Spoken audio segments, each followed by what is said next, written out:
by God to make America great again.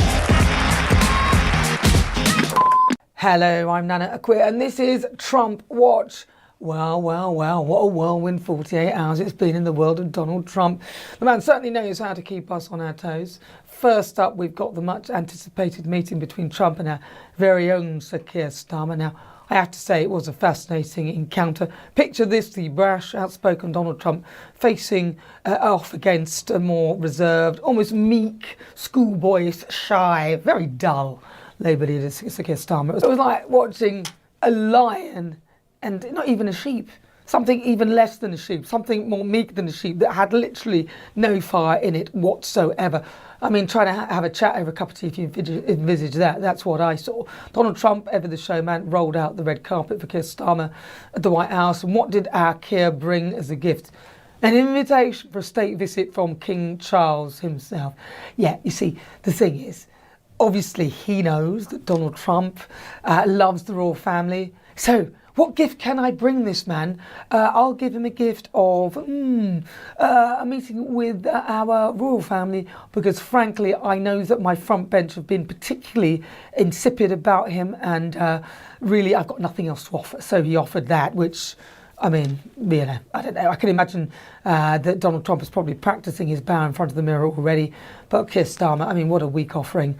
But it wasn't all pomp and circumstance. The two leaders got down to brass tacks, discussing everything from Ukraine to trade deals. Trump, in his typical way, full of grand promises. He's talking about not one, but two deals. One to end the war in Ukraine and another for trade with the UK, talking about a free trade deal. It's like he's handing out deals as though they're, going out of fashion. But that is the way it goes, frankly. And he is right, I think, to use trade as a bargaining chip. And Keir Starmer really seriously tried his best to secure some sort of concrete commitments on Ukraine. But of course, when I say tried his best, it's all a bit lackluster. And again, it's like Goliath against some tiny little thing that doesn't really have much sway. And frankly, Keir Starmer doesn't have much sway. It's very difficult for Keir Starmer to offer anything. And I love the quip about Russia, saying, well, could you take on Russia alone? Of course, the UK couldn't.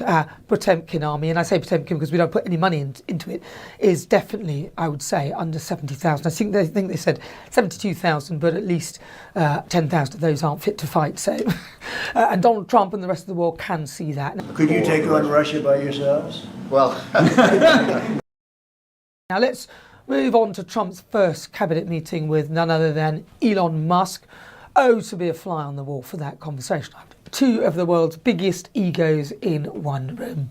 Now, in the meeting, Donald Trump and Zelensky seem to have come closer to a final agreement on Ukraine's provision of rare earth minerals, which, to be honest, and let's be totally honest, which is what the war is actually about. If anyone wants to think seriously about why these countries are fighting, it's for land, it's for minerals within the land.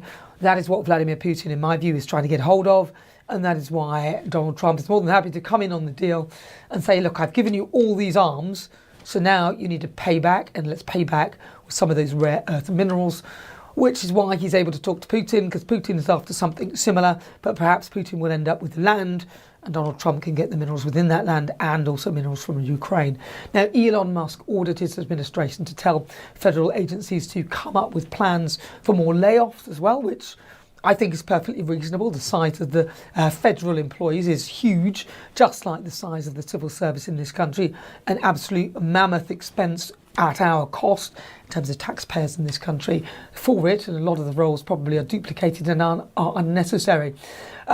He also said that federal employees must send an email about their accomplishments last week or be fired.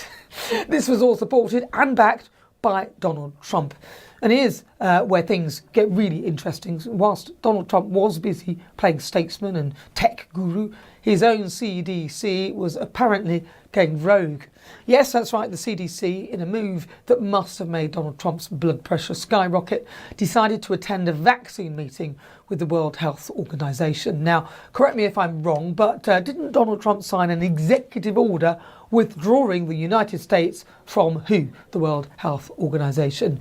It seems that the CDC didn't get the memo, or perhaps they're playing a game, as Simon says, where Simon isn't the president.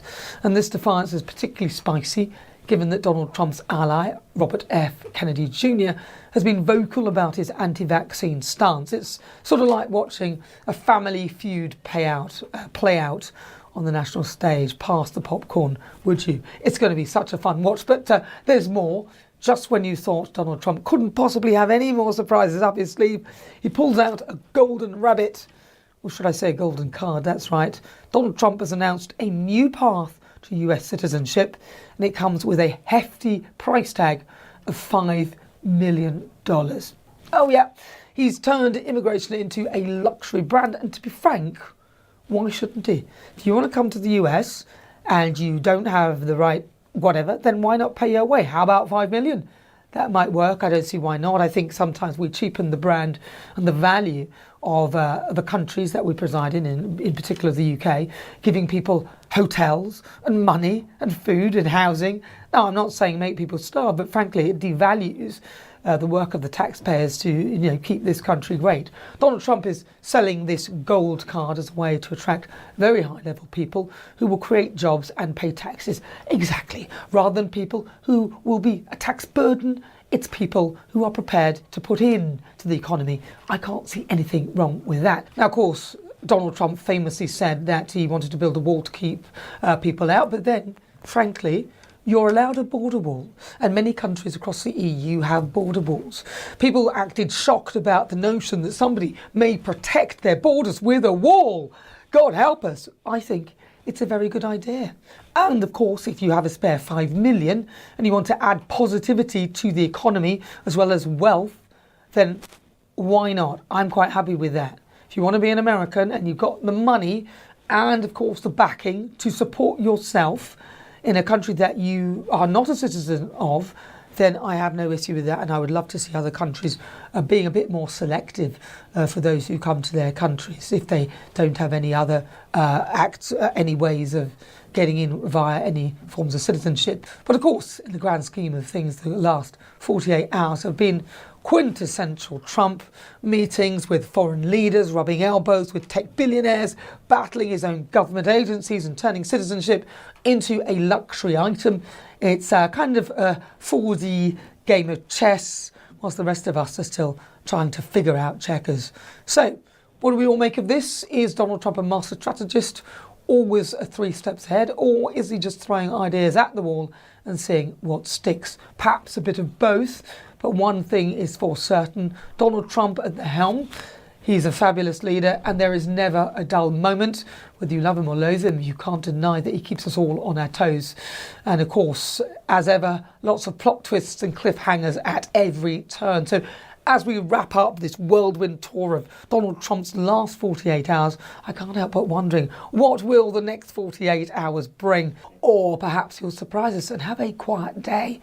I doubt it. But whatever happens, you can be sure of one thing. We'll be here, ready to dissect, analyse and occasionally chuckle at the never-ending Trump drama. So stay tuned, keep your gold cards handy, and remember, in Trump's world, the only thing predictable is unpredictability. This is Nana Akua, and don't forget to subscribe to the GB News YouTube channel for more Trump Watch.